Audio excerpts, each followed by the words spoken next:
हिंद नमस्ते विद्यार्थी मित्रांनो, आता आपण या व्हिडिओमध्ये बघणार आहोत SYBCom 2019 क्रेडिट पॅटर्न सेमिस्टर 3 जे अकॅडमिक इयर 2021-22 मध्ये आहेत. यामधील SYBComच्या सेमिस्टर 3 मध्ये परीक्षा फॉर्म कसा भरायचा आहे, त्याच्यानंतर SYBComसाठी किती क्रेडिट पॉईंट्स तुम्हाला रिक्वायर आहे, तुमची एक्झाम फी रिड्यूस झाली आहे का, if password forget then what to do.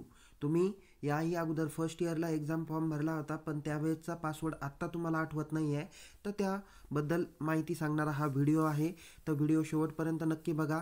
आवडल्यास लाईक करा, शेअर करा आणि अधिक माहितीसाठी यूट्यूब चॅनलला सबस्क्राईब करायला विसरू नका आणि टेलिग्राम चॅनलमध्ये आपण जॉईन होऊ शकता, जेणेकरून तुम्हाला परीक्षेसंदर्भातल्या पुढच्या महत्त्वाच्या अपडेट तुम्हाला टेलिग्राम चॅनलला भेटून जातील. तर विद्यार्थी मित्रांनो, शेवटपर्यंत हा व्हिडिओ नक्की बघा. सर्व प्राध्यापक मित्रांनी आपल्या विद्यार्थ्यांपर्यंत हा व्हिडिओ शेअर केला तर नक्कीच त्यांना देखील बेनिफिट्स होत जाईल. तसेच SYBComला काही स्पेशल सब्जेक्ट तुम्हाला इथे सिलेक्ट करावे लागते, तर ते कोणते असणार आहे, ते कसे सिलेक्ट करायचे आहे, त्या बाबतीत पण ही सदर व्हिडिओमध्ये माहिती दिलेली आहे. तर सगळ्यात प्रथम बघा की एक्झाम फी रिड्यूसच्या बाबतीत मी चर्चा करेल की बघा की जे विद्यार्थी त्यांचे पालक कोरोना पॅन्डेमिक सिच्युएशनमुळं एक्सपायर झालेले असतील, म्हणजे ते त्यांचे आई वडील हे दोघांपैकी एक किंवा दोघेही एक्सपायर झाले असतील, तर अशा सदर विद्यार्थ्यांनी आपले जे काही महत्त्वाचे डॉक्युमेंट्स आहेत तर ते घेऊन तुम्ही महाविद्यालयातील परीक्षा अधिकारी किंवा संबंधित जो अधिकारी आहे त्यांच्यापर्यंत तुम्ही जाऊ शकता. त्यांच्याकडे तुम्ही माहिती दिल्यानंतर ते विद्यापीठाला माहिती फॉरवर्ड करतील. त्याच्यानंतर ज्यावेळेस ते सक्सेसफुल होईल, माहिती ज्यावेळेस अप्रूव्ह होईल, त्याच्यानंतर तुम्हाला काय करता येईल, परीक्षा फॉर्म ज्यावेळेस भरताल त्यावेळेस परीक्षा फी ही 0 होऊन जाईल. सो जे सदर कन्सर्न विद्यार्थी असेल अशा विद्यार्थ्यांनी आपल्या परीक्षा फॉर्म भरण्यापूर्वी महाविद्यालयातील परीक्षा विभाग आणि संबंधित अधिकारी यांच्याशी चर्चा करा आणि त्याच्यानंतरच तुम्ही काय करा, तुमचा परीक्षाचा फॉर्म भरा. काही अडचण असल्यास तुम्ही कमेंट्स बॉक्समध्ये मला मेन्शन करू शकता. हा झाला पहिला विषय. त्याच्यात बघा, काही विद्यार्थी 2013 पॅटर्न SYBCom क्लिअर झालेले आहे. तर आता असे विद्यार्थी जे काही आहेत ते आता 2019 क्रेडिट पॅटर्ननी SYBComला त्यांनी प्रवेश घेतलेला आहे. तर अशा विद्यार्थ्यांनी देखील परीक्षा फॉर्म भरण्यापूर्वी महाविद्यालयीन परीक्षा अधिकारी किंवा संबंधित कार्यालयीन अधिकारी यांच्याशी चर्चा करा, त्यांना भेटा, त्यांच्यापर्यंत सविस्तर माहिती द्या. ते विद्यापीठाच्या S&T सेक्शनला मेल करतील. तुमचे संबंधित जे काही विषय असणार आहे ते विषय एकत्रित करून ते मेल करतील, जेणेकरून तुम्हाला परीक्षा फॉर्म भरायला काही प्रॉब्लेम येणार नाही. अधिक अडचण असेल तर ती कमेंट बॉक्समध्ये निश्चित तुम्ही विचारू शकता. चला तर मग आता आपण परीक्षा फॉर्म SYBComचा कसा भरावा, त्यामध्ये सब्जेक्ट्स कोणते सिलेक्ट करावेचे, ॲड ऑन किंवा क्रेडिट पॉईंटसाठी कोणते सब्जेक्ट सिलेक्ट करावे, त्याच्यानंतर सगळ्यात महत्त्वाचं आहे ते म्हणजे की आपल्याला पासवर्ड जर का फॉरगेट असेल तर परीक्षा फॉर्म कसा भरायचा आहे, या बाबतीत आपण चर्चा करूया. बघा विद्यार्थी मित्रांनो, तुम्हाला परीक्षा फॉर्म भरायचा आहे तर त्यासाठी तुम्ही मोबाईल थ्रू गुगल क्रोममध्ये जाऊन तुम्ही तिथं sps.unipune.ac.in एवढं तुम्ही टाईप करायचं. ही लिंक मी डिस्क्रिप्शन बॉक्समध्ये पण दिलेली आहे आणि मेसेजमध्ये पण दिलेली आहे. त्यावर क्लिक केल्यानंतर तुम्ही या प्रकारे स्टुडंट प्रोफाईल सिस्टीममध्ये येत असतात. जे विद्यार्थी आत्ता SYBComला आहे अशा विद्यार्थ्यांना इथे क्रिएट अकाउंट करण्याची आवश्यकता नाही. तर अशा विद्यार्थ्यांनी लॉग इन वर क्लिक करून त्यांनी पुढचा फॉर्म भरायचा आहे. सो स्टुडंट सेक्शनमध्ये इथं क्रिएट अकाउंट आणि लॉग इन दिलेलं आहे, तर लॉग इन बटनावर काय करा, क्लिक करा. लॉग इन बटनावर क्लिक केल्यानंतर इथे तुम्हाला स्टुडंट लॉग इन डिटेल दिलेली आहे आणि इथे तुम्हाला लॉग इन बाय म्हणजे इथे तुमचा यूजर आय डी आहे. हा यूजर आय डी तुम्ही या अगोदर जो काही परीक्षा फॉर्म भरला त्याच्यातला मेल आय डी आहे आणि मोबाईल नंबर आहे. ठीक आहे. सो त्याच्यानंतर तुमचा पासवर्ड तुम्हाला एंटर करायचा आहे. त्याच्यानंतर इथे जो काही कॅप्चा दिलेला आहे तो कॅप्चा इथे एंटर कॅप्चा टेस्टमध्ये एंटर करायचा आहे आणि लॉग इन करायचं आहे. जर आपल्याला यूजर आय डी पासवर्ड माहीत नसेल तर आपण फॉरगेट पासवर्डमध्ये जा, तिथे नॅशनॅलिटी इंडियन सिलेक्ट करा. ती सिलेक्ट केल्यानंतर तुम्ही या अगोदर जो काही मोबाईल नंबर टाकलेला होता तो मोबाईल नंबर तिथे मेन्शन करा. त्यानंतर तुमच्या मोबाईल नंबर आणि मेल आय डी यावर काय होईल, OTP सेंड होईल. दोघींपैकी एका ठिकाणचा OTP जरी टाकला तरी तुम्हाला न्यू पासवर्ड क्रिएट करता येईल आणि तो क्रिएट झाल्यानंतर तुम्ही लॉग इनवर जाऊन पुन्हा इथे या पद्धतीने माहिती भरू शकता. पण जर का तुमचा मोबाईल नंबर आणि मेल आय डी अपडेटेड नसेल, म्हणजे तो कार्यान्वित नसेल, तो बंद असेल, तर अशा वेळेस आपण आपल्या महाविद्यालयीन परीक्षा अधिकाऱ्यांशी संपर्क करा. ते तुमच्या स्टुडंट प्रोफाईल सिस्टीममध्ये नवीन मोबाईल नंबर आणि मेल आय डी अपडेट करून देतील. ओके. आणि ते अपडेट केल्यानंतर तुम्ही मग फॉरगेट पासवर्ड करून नवीन मोबाईल नंबर जो काही अपडेट केलेला आहे तो टाका. तुम्हाला OTP येईल. नवीन पासवर्ड तुम्ही रिसेट करून तुम्ही परीक्षा फॉर्म भरू शकता. एखाद्या विद्यार्थ्याला अडचण असेल, मला निश्चित त्यांनी संपर्क केला, मला मेसेज केला तरी मी त्याला त्याच्या प्रोफाईल सिस्टीमला युजर ID पासवर्ड मी त्यांच्यापर्यंत देऊ शकतो. ठीक आहे.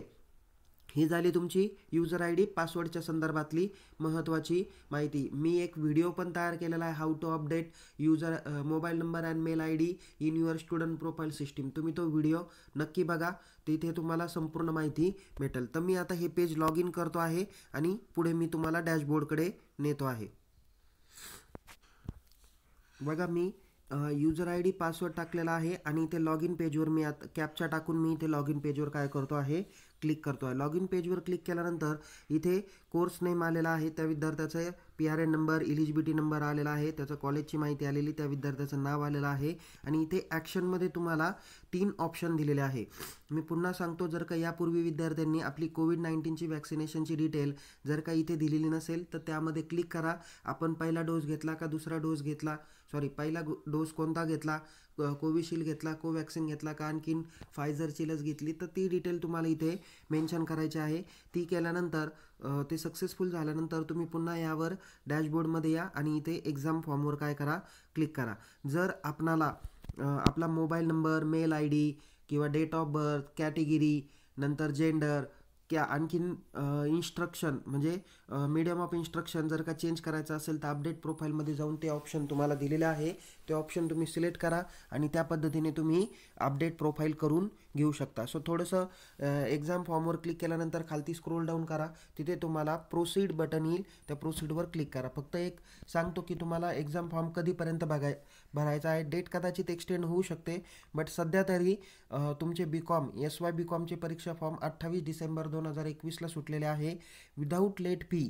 एंड डेट 7 जानेवारी 2022 आहे आणि विथ लेट फी म्हणजे 150 रुपये लेट फीसह तुम्ही 10 जानेवारी 2022पर्यंत परीक्षा फॉर्म महाविद्यालयात जमा करू शकता. आपल्याला परीक्षा फॉर्म ऑनलाईन पद्धतीने भरायचा आहे, त्याची प्रिंट काढायची आहे आणि त्यामध्ये उल्लेख केलेल्या फीसह कॉलेजमध्ये जमा करायचे आहेत. ते केल्यानंतर इथे आपण ऑनलाईन एक्झाम फॉर्मवर काय करा, प्रोसीड करा. ठीक आहे. सो इथे तुम्हाला बघा 2 ऑप्शन आहे, फर्स्ट इयर आणि अदर दॅन फर्स्ट इयर. तर त्यामध्ये कुठे क्लिक करायचं ते मी तुम्हाला लगेच सांगतो. बघा विद्यार्थी मित्रांनो, जे विद्यार्थी first year BA BCom BSc किंवा अन्य तत्सम कोर्सेसला आहे असेच विद्यार्थी काय करतील, फर्स्ट इयर ऑप्शनला क्लिक करतील. आणि जे विद्यार्थी SY TY किंवा PGच्या कोणत्याही वर्गात असतील तर ते अदर दॅन फर्स्ट इयर आणि नॉन इंजिनिअरिंग किंवा ऑल इंजिनिअरिंग स्टुडंट यावर काय करतील, क्लिक करतील आणि इथे क्रिएट न्यू ॲप्लिकेशनवर त्यांना क्लिक करायचं आहे. ते क्लिक केल्यानंतर त्याला त्या स्टुडंट बेसिक डिटेल्स येईल, त्या विद्यार्थ्याचं नाव, त्याचं mother's name, date of birth, mobile number, mail ID, nationality वगैरे हे येऊन जाईल. त्याच्यानंतर इथे सगळ्यात शेवटी नेक्स्ट बटन आहे, तर नेक्स्ट बटनावर काय करा, क्लिक करा. आता इथे खूप महत्त्वाच्या इन्स्ट्रक्शन दिलेल्या आहे. बघा, for BCom regular student select 1 optional subject. Form 236A, 236B, 236C पासून तर 236L पर्यंत यापैकी एक विषय त्यांना सिलेक्ट करायचा आहे. जे विद्यार्थी रिस्ट्रक्चरचे असतील, BCom रिस्ट्रक्चरचे असतील तर यांनी 236A पासून तर 236H RES म्हणजे रिस्ट्रक्चरिंगपैकी एक सब्जेक्ट त्यांना सिलेक्ट करायचा. थोडक्यात हा स्पेशलायझेशनचा सब्जेक्ट आहे आणि जो सब्जेक्ट तुम्ही आत्ता सिलेक्ट करताल तो 3ऱ्या सेम, 4थ्या सेम, 5व्या सेम आणि 6व्या सेमसाठी तोच राहील, त्याच्यामध्ये बदल करता येणार नाही. तसेच जे विद्यार्थी BCom व्होकेशनलचे असतील त्यांनी 235A VOC पासून तर 236C VOC पर्यंत ते विषय सिलेक्ट करू शकता. ओके, म्हणजे यापैकी 235A ते 235C पैकी एक आणि 236A आणि 236C पैकी एक असे 2 सब्जेक्ट त्यांना सिलेक्ट करायचे आहे. आणि महत्त्वाचं आणखीन आहे की तुम्हाला BCom BSc कंप्लीट होऊस तोपर्यंत तुम्हाला 8 क्रेडिट कंप्लीट करायचे आहे. यापूर्वी तुमचे ऑलरेडी किती क्रेडिट झालेले आहे, फिजिकल एज्युकेशनचे 2 क्रेडिट आणि डेमोग्राफीचे 2 क्रेडिट असे तुमचे 4 क्रेडिट झालेले आहे आणि पुढच्या 4 सेममध्ये 4 क्रेडिट तुम्हाला कंप्लीट करायचे आहे. तर ते कसे कंप्लीट करायचे या बाबतीतला माहितीपर हा व्हिडिओ आहेत. ओके, त्यापैकी तुम्ही लक्षात घ्या की business communication, corporate account, business economic, business management, elements of company law आणि इन्व्हायरमेंट अवेअरनेस हे तुमचे 3 आणि 3 6 विषय तुमचे ॲज इट इज कंपल्सरी आहे. आणि ह्या ऑप्शनल सब्जेक्टपैकी बघा, स्पोर्ट्स रिप्रेझेंटेशन कॉलेज लेवल, नंतर स्टेट लेवल किंवा university level, national service scheme, participation in camp. मी तर यामध्ये एक गोष्ट सांगेल की ज्या विद्यार्थ्यांनी ऑलरेडी NSSचा कॅम्प कंप्लीट केलेला आहे अशाच विद्यार्थ्यांनी इथं हा ऑप्शन सिलेक्ट करायचा आहे. नुसतं आपल्या NSSच्या यादीमध्ये नाव आहे आणि अद्याप तुम्ही NSSचा स्पेशल कॅम्प केला नाही तर तुम्ही इथे टिकमार्क करू शकत नाही. तुम्हाला त्या संदर्भातली महत्त्वाची माहिती त्या संबंधित शिक्षकाकडे देणं अपेक्षित आहे. नंतर इथे NCC, NSS आहे. आविष्कारमध्ये तुम्ही कॉलेज लेवलला पार्टिसिपेशन केलेलं असेल, नंतर काही एक्सटेन्शन ॲक्टिव्हिटी पार्टिसिपेशन आहे, एक्स्ट्रा करिक्युलर ॲक्टिव्हिटी आहे. आविष्कारमध्ये युनिव्हर्सिटी लेवलमध्ये तुम्ही त्याच्यात विनर झाले तर तुम्हाला 4 क्रेडिट आहे. रिसर्च पेपर तुम्ही प्रेझेंटेशन केला, नंतर स्टेट लेवलला, नॅशनल लेवलला, इंटरनॅशनल लेवलला काही तुम्ही शॉर्ट टर्म कोर्सेस केले, सायंटिफिक सर्वे किंवा आणखीन तुम्ही फील्ड व्हिजिट केली, ऑनलाईन सर्टिफिकेट कोर्स तुम्ही घेतले आणि इथे यापैकी तुम्हाला कोणत्याही विषय सिलेक्ट करायचे ज्यासाठी ग्रेड आहे. मी तुम्हाला त्यासाठी एक दाखवतो आहे की कोणत्या ॲड ऑन कोर्सला कोणत्या क्रेडिटला किती ग्रेड आहे, कोणत्या सब्जेक्ट्सला किती क्रेडिट आहे ते मी तुम्हाला आता इथे शो करतो. विद्यार्थी मित्रांनो, प्राध्यापक मित्रांनो, इथं स्कीम ऑफ क्रेडिटची जी काही माहिती आहे ती ऑलरेडी मी तुम्हाला कालच जी काही PDF आहे ती आपल्या ग्रुपवर सिलेक्ट केलेली आहे, सेंड केलेली आहे. त्यामध्ये तुम्हाला BCom टोटल कंप्लीट होतोपर्यंत तुम्हाला 132 क्रेडिट आहे. पण या 132 क्रेडिटमध्ये व्हॅल्यू ॲडेडचे तुमचे 2 क्रेडिट, इन्व्हायरमेंटचे तुमचे 4 क्रेडिट असे 6 क्रेडिट ऑलरेडी ॲड आहे. त्याच्या व्यतिरिक्त तुम्हाला 8 क्रेडिट अर्न करायचे. तर त्यापैकी तुम्ही फिजिकल एज्युकेशनचे 2 क्रेडिट अर्न केलेले आहे, डेमोग्राफीचे पण तुम्ही 2 क्रेडिट अर्न केलेले, म्हणजे तुम्ही 4 क्रेडिट अर्न केलेले आहे. मग तुम्ही गृहीत धरा की प्रत्येक सेमिस्टरमध्ये किमान 1 क्रेडिट तुम्हाला अर्न करणं अपेक्षित आहे. त्यापैकी स्पोर्ट्स जर का कॉलेज लेवलला प्रेझेंटेशन केला तर 1 मार्क आहे. जर तुम्ही युनिव्हर्सिटी किंवा नॅशनल लेवलला पार्टिसिपेशन केलं तर 2 क्रेडिट आहे. जर इंटरनॅशनल केला तर 3 क्रेडिट आहे.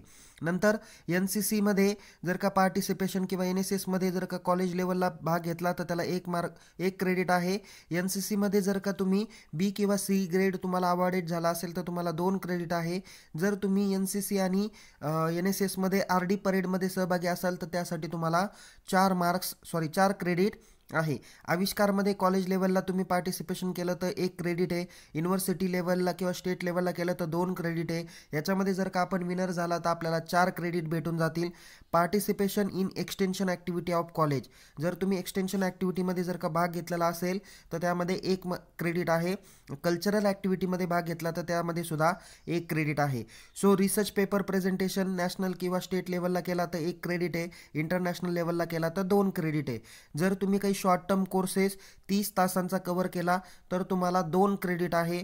सायंटिफिक सर्वे केला तर 2 क्रेडिट आहे. फील्ड व्हिजिट केली तर 1 क्रेडिट आहे. आणि ऑनलाईन सर्टिफिकेट कोर्सेस मॉकच्या अंतर्गत जर का तुम्ही मिळवले त्याचे मिनिमम 15 तास आहे तर त्यासाठी तुम्हाला 4 क्रेडिट आहे. त्याचं सर्टिफिकेट्स तुमच्याकडे असेल तर त्यावर तुम्हाला बेस मार्क्स आहेत. आता मी आमच्या महाविद्यालयात कॉमर्स डिपार्टमेंटसाठी एक अवेअरनेस क्विज प्रत्येक आठवड्यात घेतलेली आहे.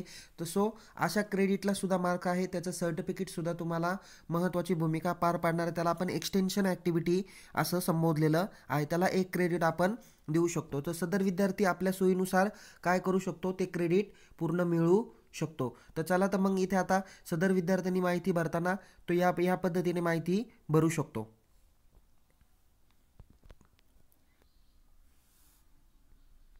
बघा विद्यार्थी मित्रांनो, मी सांगितलं की स्पोर्ट्स लेवल, आता हे सब्जेक्ट सिलेक्ट करणं हे विद्यार्थ्याच्या बेसवर आहे. इथे आता सदर विद्यार्थी आहे तर तो सध्या तरी तो स्पोर्ट्स रिप्रेझेंटेशन ॲट कॉलेज लेवलमध्ये पार्टिसिपेशन करणार आहे, म्हणून इथे मी सिलेक्ट कॉलमवर काय केलेले आहे, टिक केलेली. बाकीची कुठेही टिक करायची आवश्यकता नाही. इथे आपण एकापेक्षा जास्त टिक करू शकता. बट एकाच सेमला तुम्हाला 4 क्रेडिट आत्ताच अर्न करायचे असंही काही नाही, किंवा केले तरी काही प्रॉब्लेम येणार नाही. ओके, सो त्याचं या सेमिस्टरला 1 क्रेडिट आत्ता इथे कंप्लीट होणार आहे. नेक्स्ट आहे बघा, तुम्हाला 235A पासून 236 सी पर्यंत हे व्होकेशनलचे कोर्सेस दिलेले आहे. सो या विद्यार्थी रेग्युलर आहे म्हणून यापैकी हा सिलेक्ट करणार नाही. नंतर तुम्हाला इथे 236B वगैरे दिलेले आहे. आता इथे तुम्हाला मी वरतीच सांगितलेलं होतं की 236A 236B हे रेग्युलर विद्यार्थ्यांसाठी आहे. बहुतेक विद्यार्थी BCom रेग्युलरमध्ये आहे. व्होकेशनल आणि रिस्ट्रक्चरिंगचे विद्यार्थी खूप कमी आहे. आता तुम्हाला काही स्पेशलायझेशनचे सब्जेक्ट असतात. इथं 235A कशाच्या संदर्भात आहे, तर तो कम्प्युटर ॲप्लिकेशनच्या संदर्भात आहे, तो व्होकेशनलचा आहे. 236A बिझनेस ॲडमिनिस्ट्रेशन आहे. नंतर 236B बँकिंग अँड फायनान्स आहे. 236C business law and practice आहे. 236D corporation and rural development आहे. 236E cost and works accounting आहे. सो ज्या विद्यार्थ्याचा जो सब्जेक्ट आहे तो विद्यार्थी घेऊ शकतो. आता सदर विद्यार्थ्याला बिझनेस ॲडमिनिस्ट्रेशन सिलेक्ट करायचा आहे म्हणून तो काय करू शकतो, 236A बिझनेस ॲडमिनिस्ट्रेशनवर काय करू शकतो, क्लिक करू शकतो. ओके.